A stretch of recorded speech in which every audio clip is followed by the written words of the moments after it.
Pemirsa, meningkatnya kasus COVID-19 di Kota Cimahi, Jawa Barat berimbas pada pelaksanaan vaksinasi yang pesertanya terus membludak. Antrean ratusan warga pun abai protokol kesehatan. Tim Satgas COVID-19 sibuk mengatur warga yang hendak menjalani suntik vaksin agar tertib dan mematuhi protokol kesehatan. Pasalnya, ratusan warga yang sejak pagi sudah datang memenuhi halaman gudang Dinas Kesehatan Kota Cimahi terlihat berkerumun. Meski sudah diatur jadwal kedatangan oleh Dinas Kesehatan baik secara offline maupun online, namun masyarakat tidak mematuhinya. Selain gebiar vaksin, pelaksanaan tes cepat antigen pun terus dilakukan Dinas Kesehatan untuk menyasar warga terutama pasca libur Lebaran. Hal ini dilakukan sebagai antisipasi terus melonjaknya kasus COVID-19 di Kota Cimahi. Pemirsa, pemerintah mencanangkan program vaksinasi bagi kaum disabilitas, baik disabilitas fisik maupun mental. Proses vaksinasi tersebut telah berlangsung hari ini di salah satu hotel di kawasan Kota Tangerang Selatan. 5.000 dosis vaksin disiapkan. Satu persatu penyandang disabilitas dengan didampingi kerabat mulai mendatangi lokasi vaksinasi COVID-19. Proses vaksinasi dimulai pada pukul 8 hingga 15 waktu Indonesia Barat. Pemeriksaan suhu tubuh, tensi darah, dan observasi dilakukan sesuai dengan prosedur protokol kesehatan. Sebanyak 5.000 dosis vaksin disiapkan oleh Dinas Kesehatan Tangerang Selatan untuk proses vaksinasi tahap ini. Proses vaksinasi dilakukan selama 3 hari, mulai 2 hingga 4 Juni mendatang.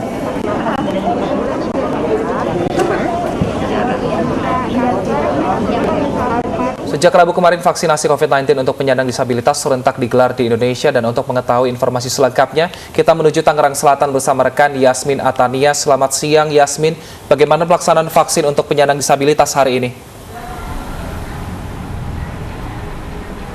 Ya, selamat siang Wilson, Deta, dan juga pemirsa. Hari ini merupakan hari kedua dalam proses vaksinasi yang dikhususkan bagi penyandang disabilitas.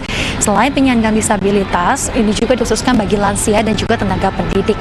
Dan berdasarkan pantauan kami, memang sejak pukul 8 waktu Indonesia Barat tadi, proses vaksinasi ini telah dimulai dan rencananya akan berlangsung hingga pukul 15 waktu Indonesia Barat. Selain daripada itu, untuk lokasinya sendiri telah dibuat untuk ramah bagi penyandang disabilitas dan juga lansia, dimulai dari alurnya. Kemudian dari bilik vaksinasi ini sendiri dibuat ini agar bisa dilalui oleh penyandang disabilitas baik yang menggunakan kursi roda ataupun alat bantu berdiri.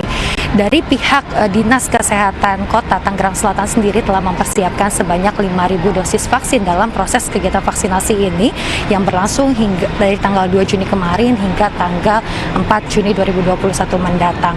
Kemudian memang diharapkan bagi para peserta baik penyandang disabilitas maupun lansia ini membawa satu orang pendamping yang dapat membantu dalam proses pelengkapan formulir saat screening dalam proses tahapan vaksinasi ini. Dan memang diharapkan dengan semakin banyaknya warga yang mendapatkan vaksin COVID-19 dapat segera membentuk herd immunity atau kekebalan kelompok sehingga dapat memutus mata rantai penyebaran COVID-19. Wilson dan juga Deta. Baik, terima kasih Yasmin atas laporan Anda. Selamat bertugas kembali. Dan pemirsa, selain tadi vaksinasi terus berjalan, ada sebuah peristiwa yang cukup memilukan. Bukannya mendukung upaya pencegahan COVID-19, 2 pegawai rumah sakit ini justru membuka praktik pemalsuan surat bebas COVID. Diperkirakan ratusan surat genos palsu lolos dikeluarkan.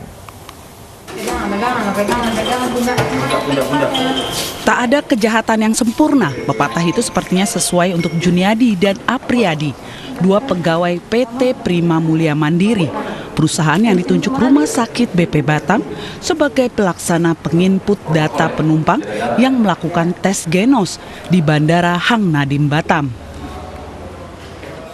Pelaku mencari penumpang yang tidak mau antri atau menolak melakukan tes genos. Selanjutnya mereka mengeluarkan surat dengan logo Rumah Sakit BP Batam dengan harga Rp50.000 per lembar. Terungkapnya kasus ini saat petugas curiga dengan surat salah satu penumpang tujuan Jakarta Selasa kemarin. Bagaimana yang tertera di surat bahwa surat tersebut dikeluarkan di tanggal 31 Mei 2021 di pukul 06.05 yang bahwasanya untuk pelayanan genos dimulai pada pukul 06.00. Modusnya pelaku melakukan ini menurut keterangan sudah sekitar 1 bulan melakukan Kedua pelaku dijerat pasal 256 ayat 1 tentang pemalsuan dokumen dan terancam hukuman penjara maksimal 6 tahun. Dari Batam, Kepulauan Riau, Gusti Yenosa, iNews melaporkan.